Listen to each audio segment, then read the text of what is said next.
Marketing, ये हमारा next chapter है, ये स्टडी करने जा रहे हैं। देखो बिजनेस जब भी किया जाता है तो हर एक बिजनेसमैन ये चाहता है कि उसका बिजनेस प्रोग्रेस करे।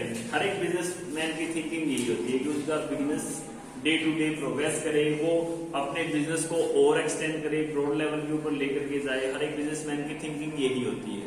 लेकिन मार्केट में सिचुएशन क्या होती है कि हमें बहुत बार कट थ्रोट कंपटीशन का भी सामना करना पड़ता है।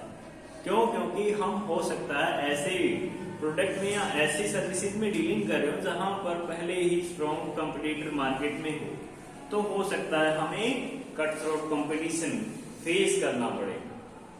तो उस केस में क्या होता है, कई बार दो कंपनियां आपस में मिल जाती हैं। जैसे एक बहुत बार आपने एक देखा भी होगा, जो भी देखा होगा, बहुत वायरल होता है। जैसे दो सेल्स पर्सन है, ए और बी, आजकल काफी वायरल हुआ है व्हाट्सएप पे भी। ए और बी दो सेल्स पर्सन है। आप ये एप्पल, मैंगोज या कुछ भी ले लो, सेल कर रहा है 30 पर केजी, और इसने बोर्ड लगाया हुआ है, मैंगो सेल कर रहा है ना ये, इसने बोर्ड लगाया 40 पर केजी। इसका देख के इसे लगा कि हाँ 30 पर केजी, इसके पहले से किसके कस्टमर तो इसी के पास जाएगा। अब कस्टमर ने जैसे इससे माल खरीदा, इसको ये हुआ कि हाँ प्राइस डाउन करने से हो सकता है मेरी भी सेलिंग बढ़ जाए।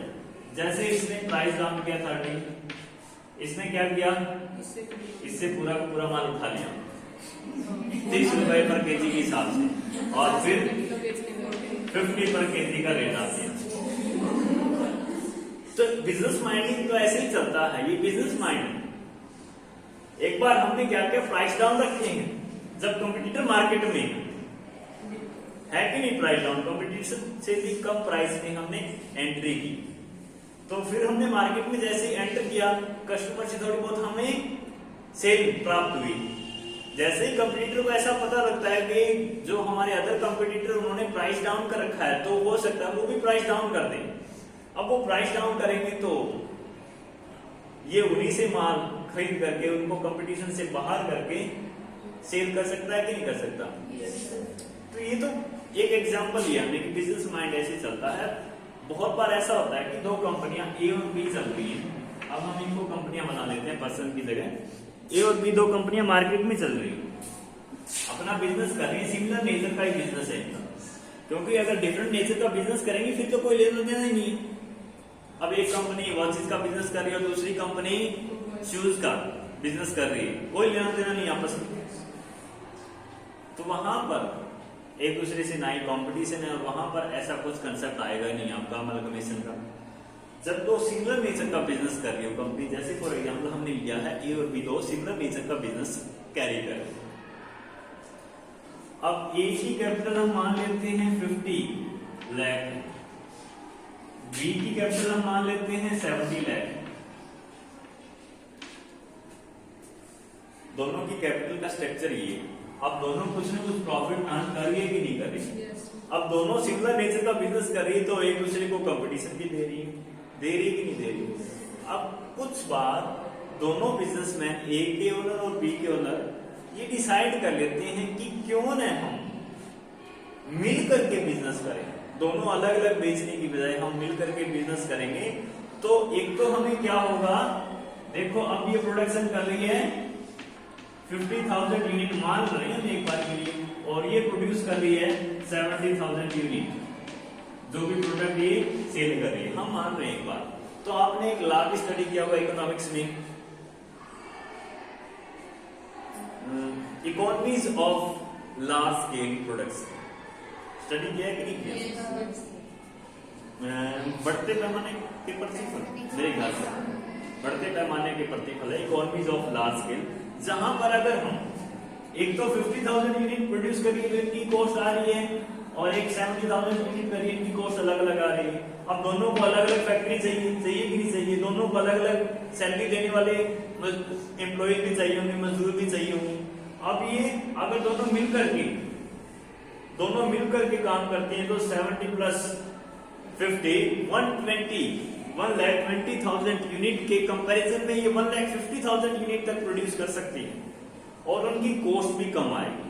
तो ऐसा डिसाइड कर लिया जा सकता है ए और बी कंपनीज के द्वारा कि हम अलग अलग बिजनेस करने की बजाय अपना एक कॉम्बिनेशन बना देते हैं, ताकि हम मार्केट में जो लार्ज स्केल ऑफ इकोनॉमीज है उनको हम ले ले, और इसके अलावा हम कट थ्रोट कंपटीशन से भी बच जाएंगे कि नहीं बच जाएंगे। पहले एक दूसरे के रिवलरी थे, एक दूसरे के दुश्मन थे, जैसे ही हाथ मिलाया दोस्त बन गए और फिर एक साथ मिल करके मार्केट से जो क्रीम है वो उतार रहे कि नहीं उतार रहे ना, मार्केट में पूरा कब्जा जमाने को हो जाएंगे ये, तो ये बेनिफिट उठाएंगे। इस तरीके के जब कॉम्बिनेशन क्रिएट किए जाते हैं तो वहां हमारा जो वर्ड है वो अमलगमेशन निकल के आता है। अमलगमेशन और एक वर्ड है हमारा अब्जॉर्प्शन, और एक है हमारा रिकंस्ट्रक्शन।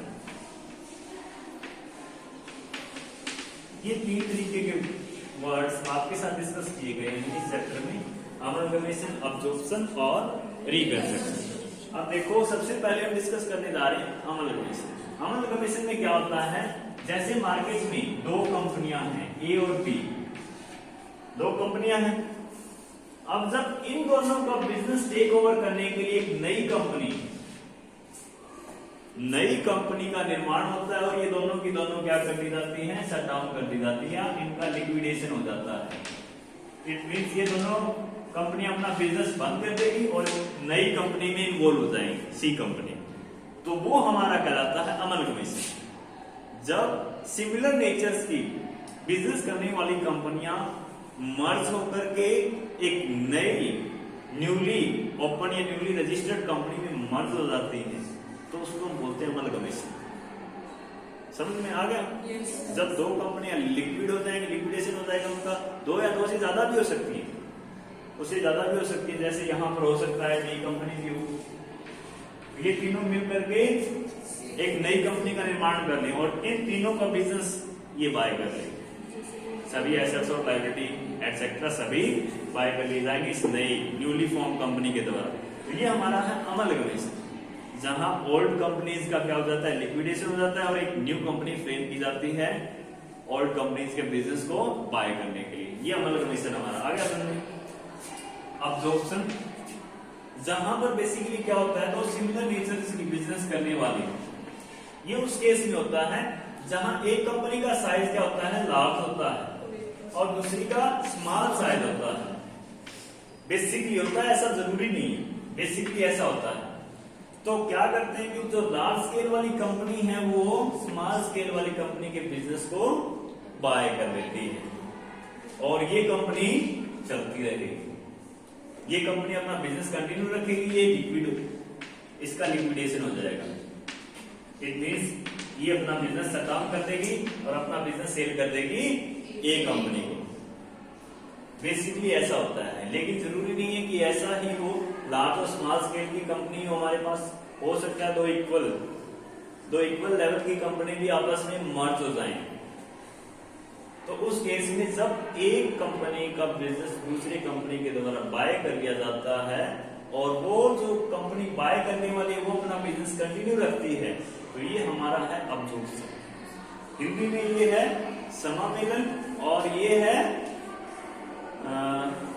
एक अधिग्रहण और ये होगा एकीकरण। ये अधिग्रहण है जिसमें कंपनी के द्वारा दूसरी कंपनी के बिजनेस को ग्रहण कर लिया जाता है। आगे समझ में अमलगमेशन और अब्जॉर्प्शन। अब हम डिस्कस कर लेते हैं रिकंस्ट्रक्शन। रिकंस्ट्रक्शन वैसे इन दोनों से ही अलग अपना मीनिंग रखता है। रिकंस्ट्रक्शन में क्या करती हैं कंपनियां, अपने बिजनेस या अपने जो स्ट्रक्चर है ऑलरेडी जो उनका ऑर्गेनाइजेशन का स्ट्रक्चर है उनको रीऑर्गेनाइज करते हैं। रिकंस्ट्रक्शन बेसिकली तब किया जाता है जब एक कंपनी कंटिन्यूअसली लॉसेज में चल रही है और उसके पास बहुत ज्यादा एक्यूमुलेटेड लॉसेज कलेक्ट हो जाए, उस केस में कंपनी रिकंस्ट्रक्शन करती है। जैसे फॉर एग्जांपल एक बैलेंस शीट में आपके सामने ड्रा करने जा रहा हूं। बैलेंस शीट में कंपनी की बैलेंस शीट नहीं वैसे तो ये, क्योंकि कंपनी की बैलेंस शीट वर्टिकल फॉर्मेट में होती है, तो हम वर्टिकल फॉर्मेट में बना ले, कंपनी की बात कर रहे हैं। तो यहाँ इक्विटी एंड लायबिलिटी आता है आपका, इक्विटी एंड लायबिलिटी। अब यहाँ मैं अमाउंट लिख देता हूँ 50 लाख, ठीक है। टोटल मिला के अगर इसकी इक्विटी एंड लायबिलिटी 50 लाख। अब एसेट्स में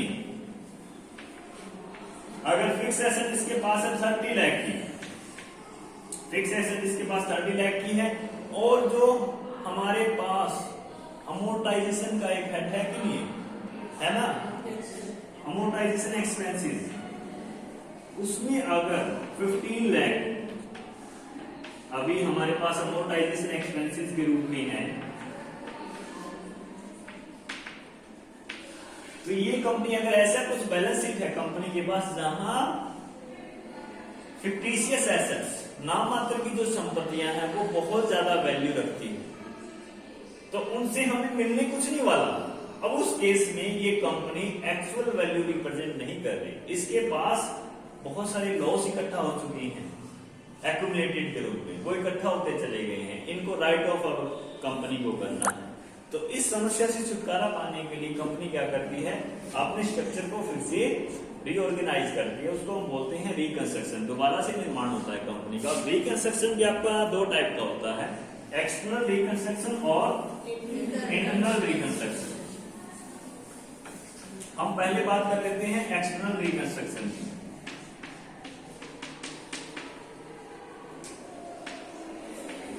एक्सटर्नल रिकंस्ट्रक्शन बेसिकली अमलगमेशन के सिमिलर ही होता है। एक्सटर्नल रिकंस्ट्रक्शन और अमलगमेशन में थोड़ा सा डिफरेंस है। देखो, जैसे एक्सटर्नल रिकंस्ट्रक्शन ये कंपनी हम ऐसी कंपनी का करेंगे जिसके पास बहुत सारे एक्यूमुलेटेड लॉसेज हो, इट मींस वो कंटिन्यूअसली अगर लॉसेज में चल रही है, तो उस कंपनी का हम एक्सटर्नल रिकंस्ट्रक्शन करेंगे। अब इस कंपनी का, चलो इसका नाम दे देते हैं अशोका लिमिटेड।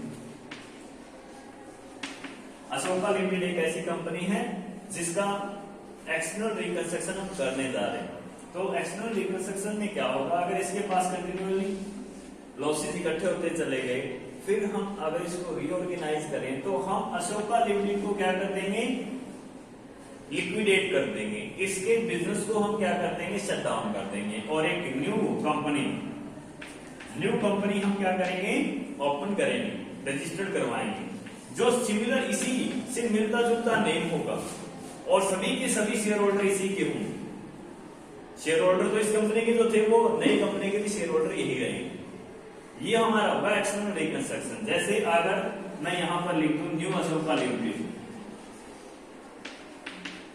नई कंपनी हमारी बन गई new Ashoka limited, old company हमारी क्या थी, अशोका लिमिटेड। अब अशोका लिमिटेड के एसेट्स और लायबिलिटीज को न्यू अशोका लिमिटेड ले लेगी, और जो भी इसके पास फिक्टिशियस एसेट्स थे उनको कंप्लीटली राइट ऑफ कर देंगे, वो हमारा है एक्सटर्नल रिकंस्ट्रक्शन। आगे समझ में ये कंफ्यूजन है? एक बार और देखो, अमलगमेशन में क्या होता है, दो कंपनियां जो सिमिलर नेचर का बिजनेस कर रही है, उनको उनके बिजनेस को टेक ओवर करने के लिए एक नई कंपनी फ्रेम की जाती है, और वो न्यू कंपनी बिल्कुल डिफरेंट नेम रखेगी। अब इन दोनों के शेयर होल्डर्स में शेयर होल्डर होंगे कि नहीं होंगे, क्योंकि इन दोनों के बिजनेस को बाय कर रही है, तो इन दोनों के शेयर होल्डर इसमें शेयर होल्डर होंगे। हमारा एक्सटर्नल रिकंस्ट्रक्शन तब होता है जब एक कंपनी के पास बहुत सारे एक्यूमुलेटेड लॉसेज हो, वो कंटिन्यूअसली अगर लॉस में चल रही है, उसके पास फिक्टिशियस एसेट्स बहुत ज्यादा, उस केस में हम एक्सटर्नल रिकंस्ट्रक्शन की तरफ बढ़ सकते हैं। अब अगर एक्सटर्नल टाइप का रिकंस्ट्रक्शन किया जा रहा है तो उसमें क्या होगा, जो एट प्रेजेंट हमारी कंपनी है उसको हम लिक्विडेट कर देंगे, उसके बिजनेस को शट डाउन कर देंगे, और उसके बिजनेस को बाय करने के लिए सिमिलर नेम की ही, थोड़ा बहुत डिफरेंस होगा उसके दोनों के नेम में, सिमिलर नेम की ही एक न्यू कंपनी हम ओपन करेंगे, और ये कंपनी जो ओल्ड कंपनी है उसका सारा का सारा बिजनेस बाय कर देंगे। ये सिमिलर नेम की होगी और सारे के सारे शेयर होल्डर इसी के होंगे। तो यहाँ पर दो कंपनियां इन्वॉल्व नहीं हो रही, एक ही कंपनी है, और वही बस नेम चेंज हो रहा है उसका। एक न्यू कंपनी हमने बनाई तो है, लेकिन सिमिलर मिलता जुलता नेम नहीं रखेंगे, तो वो है हमारा एक्सटर्नल टाइप का रिकंस्ट्रक्शन। आगे समझेंगे। अब नेक्स्ट है हमारा इंटरनल रिकंस्ट्रक्शन। इंटरनल रिकंस्ट्रक्शन बिल्कुल अलग है। इंटरनल रिकंस्ट्रक्शन में ना ही तो किसी का कंपनी का लिक्विडेशन होता और ना ही नई कंपनी बनती। कोई भी कंपनी बंद नहीं होगी और ना ही नई कंपनी बनेगी। जैसे यहां पर हम बात करें XY लिमिटेड है कोई कंपनी, अगर इसके पास बहुत ज्यादा लॉसेज इकट्ठे हो गई हैं या फिर fictitious एसेट इसके पास बहुत ज्यादा है, तो जब इंटरनल रिकंस्ट्रक्शन किया जाएगा तो इसका कैपिटल का जो स्ट्रक्चर है वो चेंज किया जाएगा। कैपिटल को हम स्प्लिट कर देंगे ताकि वो एक्चुअल वैल्यू को रिप्रेजेंट करे, या फिर हो सकता है हम अपने एसेट्स को जो फिक्टिशियस एसेट्स हैं उनको राइट ऑफ करके उनके एक्चुअल वैल्यू पर ले आए। तो यहां पर क्या होगा, कंपनी के स्ट्रक्चर में चेंज होगा, कैपिटल उनका चेंज कर दिया जाएगा, कैपिटल का जो रेशियो था वो चेंज कर दिया जाएगा। शेयर होल्डर के बीच में हो सकता है वो अपनी एसेट्स को राइट ऑफ करे। तो ये तो एक अलग नेचर का इंटरनल रिकंस्ट्रक्शन, इसमें किसी नई कंपनी का निर्माण नहीं होता और ना ही पुरानी कंपनी का समापन होता है, लिक्विडेशन नहीं होता। तो ये हमारा इंटरनल रिकंस्ट्रक्शन है, जिसपे एक सेपरेट चैप्टर है आपके सिलेबस, ये हम उसी में डिस्कस करेंगे। अब टोटल मिलाकर देखो हमारे पास सिमिलर 3 कंसेप्ट हो गए कि नहीं होगी, अमल कमीशन, अब्जॉर्प्शन और एक्सटर्नल रिकंस्ट्रक्शन। सबसे पहले आपको बताया जाएंगे कि अमल कमीशन के ऑब्जेक्टिव क्या है या अमल कमीशन क्यों किया जाता है। जब अगर आप अमल कमीशन समझ गए तो बता दो अमल कमीशन का मेन ऑब्जेक्टिव क्या होता है। क्यों 2 कंपनियां या 3 कंपनियां मिलकर एक नई कंपनी का निर्माण कर लेती है और उसमें सभी अपने बिजनेस को इन्वॉल्व कर देती हैं। ऐसा ही करते हैं 2 या 3 कंपनियां मिलकर के एक नई कंपनी का निर्माण करेंगी और फिर उसी नई कंपनी के नाम से बिजनेस किया जाएगा। ऐसा क्यों किया जाता है, अगर मार्केट में बहुत ज्यादा कंपटीशन फेस कर रहे हो तो कट थ्रोट कंपटीशन को या रिवलरी जो उनके बीच में दुश्मनी चल रही है उनको खत्म करने के लिए हमारा अमल कमीशन किया जाता है, दोनों या 2 या अधिक कंपनियों के बीच में। या फिर अमल कमीशन आप कर सकते हो लार्ज स्केल की इकोनॉमीज को ऑब्टेन करने के लिए। लार्ज स्केल पर आप प्रोडक्शन करोगे तो उसके बेनिफिट आपको मिलेंगे, उनको प्राप्त करने के लिए आप अमल कमीशन कर सकते हो। इनके अलावा आप अमल कमीशन कर सकते हो, आपका ऑब्जेक्टिव क्या रह सकता है अमल कमीशन करने के लिए, कैपिटल, आपकी कैपिटल इंक्रीज करने का आपका ऑब्जेक्टिव रह सकता है। जैसे हमने डिस्कस किया था कि इसके पास केवल 50 लाख की कैपिटल है और इसके पास 70 लाख की कैपिटल है, दोनों मिलेंगे तो 1 करोड़ 120 लाख की कैपिटल हो जाएगी। तो इनके पास बेटर अमाउंट हो जाएगी कहीं बड़े ग्रुप में या बड़े प्रोजेक्ट में इन्वेस्ट करने के लिए इनके पास सफिशिएंट कैपिटल होगी कि नहीं होगी, तो ये अपने बिजनेस को एक्सटेंड कर सकते हैं। तो एक ऑब्जेक्टिव ये हो सकता है। इसके अलावा ऑब्जेक्टिव ये भी हो सकता है कि कई बार छोटी कंपनियां जो हाई सैलरी वाले कुछ हम कहेंगे एफिशिएंट मैनेजर या कुछ जो हमारे होते हैं सलाहकार भी होते हैं, एडवाइजर भी होते हैं, उनकी सेवाएं नहीं ले पाते क्योंकि उनका रेम्युनरेशन बहुत हाई है और सैलरी भी बहुत हाई है। तो वो हाई स्किल वाले जो भी उनके पास हाई स्किल वाले मैनेजर उनकी सेवाएं नहीं ले पाती या हाई स्किल वाले एडवाइजर उनकी सेवाएं नहीं ले पाती। लेकिन अगर वो दोनों मिलकर के एक हो जाएंगे तो उनके पास सफिशिएंट कैपिटल होगी, तो वो ऐसे परामर्शदाताओं से परामर्श ले सकती हैं और अपने बिजनेस को एक्सटेंड कर सकती हैं। ये कुछ एक ऑब्जेक्टिव हो सकते हैं अमल कमीशन करने के पीछे कंपनियों के। अब्जॉर्प्शन करने के पीछे कंपनियों के ऑब्जेक्टिव क्या हो सकते हैं या किस मकसद से वो अब्जॉर्प्शन करते हैं। पहला मकसद, सिक कंपनी को बाय कर लिया जाता है जो साउंड कंपनी है उसके द्वारा, या स्मॉल कंपनी को लार्ज स्केल की कंपनी के द्वारा बाय कर लिया जाता है। तो उस केस में क्या होगा, सबसे पहला बेनिफिट क्या मिलेगा, लार्ज स्केल ऑफ इकोनॉमी तो हमें मिलेंगे। इसके अलावा आप जब ऑब्जॉर्प्शन करते हो तो जो सिक कंपनी है उसके जो एक्चुअल वैल्यू रिप्रेजेंट नहीं कर रही थी शेयर्स, वो अब एक्चुअल वैल्यू के रूप में रिप्रेजेंट करवा सकते हो कि नहीं करवा सकते। जबकि जो सिक कंपनी उसके पास लॉसेज भी होंगे तो जो उनके शेयर्स की वैल्यू वो एग्जैक्ट वैल्यू नहीं है। अब अगर वो अब्जॉर्ब हो जाएंगे फिर से दूसरी कंपनी के वो शेयर होल्डर बनेंगे तो अब उनको जो प्रोवाइड होगी नेट वर्थ या जो शेयर होल्डर होल्ड की हुई शेयर उनकी एक्चुअल वैल्यू की शेयर। अब जैसे कई बार ये होता है ना, जैसे अभी हमने एक कंपनी का एग्जांपल लिया था जिसमें हमने इक्विटी एंड लायबिलिटी में 50 लाख अमाउंट ली थी।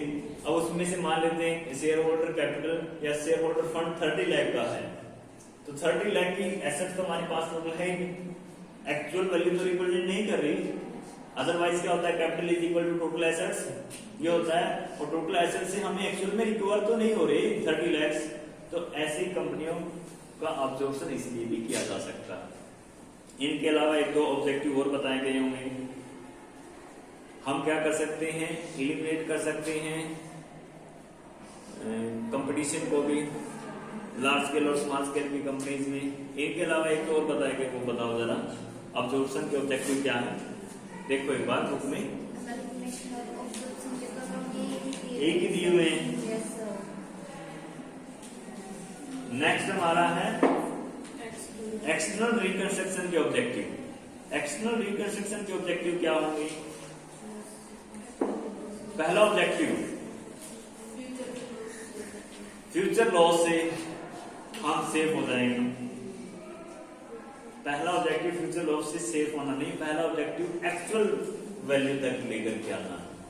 जो एसेट्स हैं, जो फिक्टिशियस एसेट्स हैं, उनको राइट ऑफ करके हम एक्चुअल वैल्यू तक ले आएंगे, लॉसेस को हम खत्म कर देंगे। तो क्या होगा, जो कैपिटल हमारी प्रेजेंट कर रही है वो नेटवर्थ को प्रेजेंट करेगी एक्चुअल में। जो शेयर होल्डर के पास शेयर है वो एक्चुअल वैल्यू को प्रेजेंट करें। दूसरा, हम फ्यूचर लॉसेस से भी सेफ हो सकते हैं, क्योंकि एक कंपनी जिसके पास पहले ही लॉसेज है वो कंटिन्यूसली लॉस में चलती चली जाएगी कि नहीं चली जाएगी। कैसे, जैसे एग्जांपल, आपके पास अमोर्टाइजेशन एक्सपेंसेस में 50 लाख का नहीं, अभी हमने लिया था 20 लाख का आपके पास बैलेंस है, 20 लाख का बैलेंस है कि नहीं। अब आप प्रॉफिट कमाओगे, 1 लाख का प्रॉफिट आपने कमाया, लेकिन अब तक अमोर्टाइजेशन आपने राइट ऑफ नहीं किया। अमोर्टाइजेशन राइट ऑफ करने से पहले का आपका प्रॉफिट 1 लाख। अब ये तो प्रॉफिट एंड लॉस में आंसर जाएगा कि नहीं जाएगा, जाएगा ना। अब इसका अगर आप 150 बेचते हो, कितना जाएगा, 4 लाख। 4 लाख आप राइट ऑफ करोगे, आपको फिर से लॉस होगा कि नहीं होगा, 3 लाख। तो इसी तरीके से अगर यही कंपनी जो पहले से लॉस इकट्ठा किए हुए वो चलती रहेगी तो उसके लॉस बढ़ते चले जाएंगे। तो हम फ्यूचर लॉस से भी सेफ हो सकते हैं अगर हम ऐसा कर लेते हैं। इसके अलावा to raise fresh capital, fresh capital भी हम रेज कर सकते हैं। अब ऐसी कंपनी में कौन पैसा लगाना चाहेगा जिसके पास पहले से एक्यूमुलेटेड लॉसेज हो, कोई नहीं लगाएगा।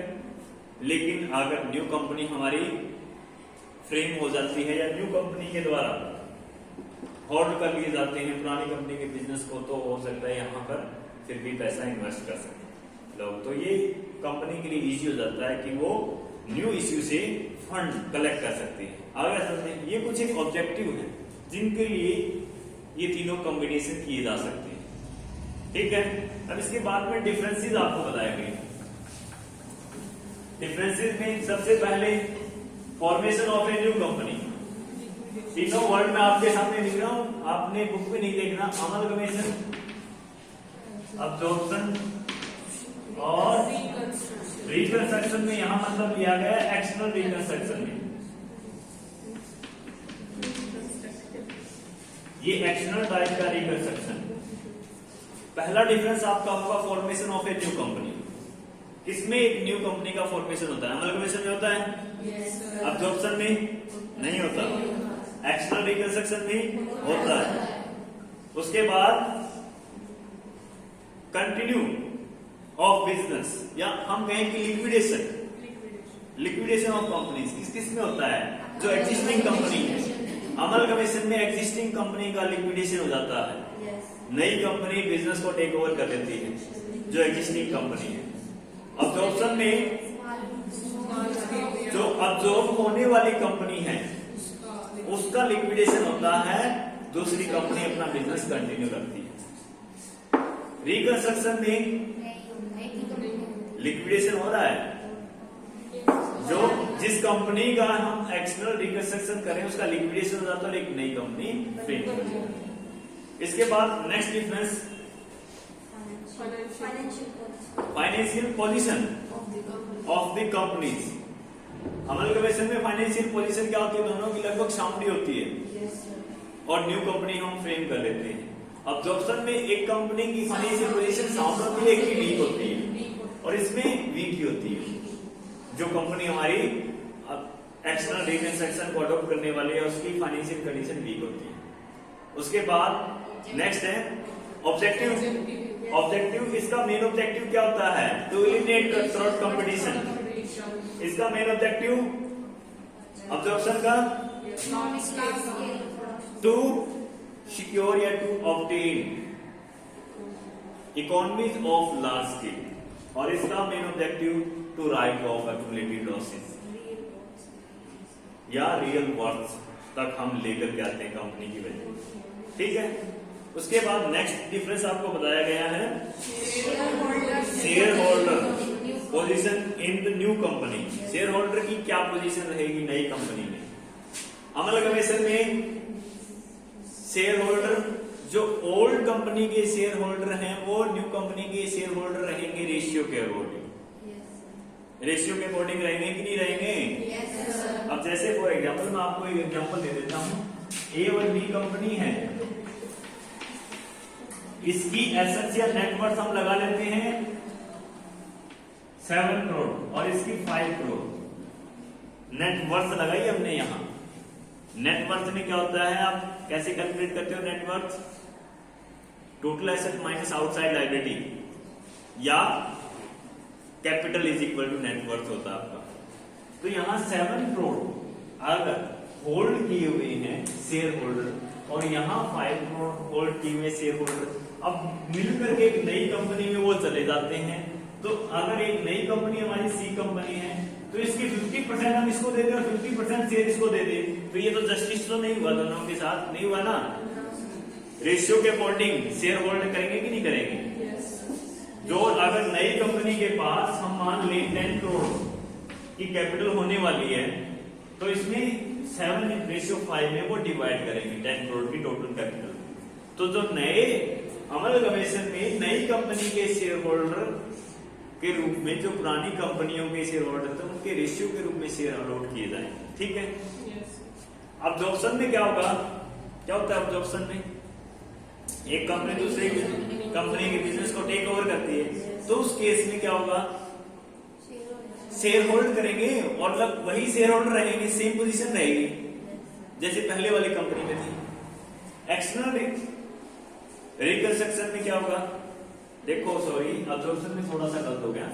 अब्जॉर्प्शन में क्या होता है, 2 कंपनियां होती हैं ए और बी। अब ए अगर लार्ज स्केल की है, बी स्मॉल स्केल की है कि नहीं है। अब यहां इसके बिजनेस को टेक ओवर कर रही है तो यहां पर ऑप्शन रहता है कि बी कंपनी वाले शेयर इसके होल्ड करें ना भी करें, ऑप्शन रहेगा इनके पास। अपना बिजनेस वो सेल आउट करके भी चले जा सकते हैं और शेयर होल्ड भी कर सकते हैं। तो यहाँ रेशियो की होल्डिंग की कोई समस्या नहीं आती क्योंकि एक कंपनी दूसरी कंपनी में मर्जी तो हो रही है ना, तो यहाँ रेशियो वाली समस्या नहीं आती।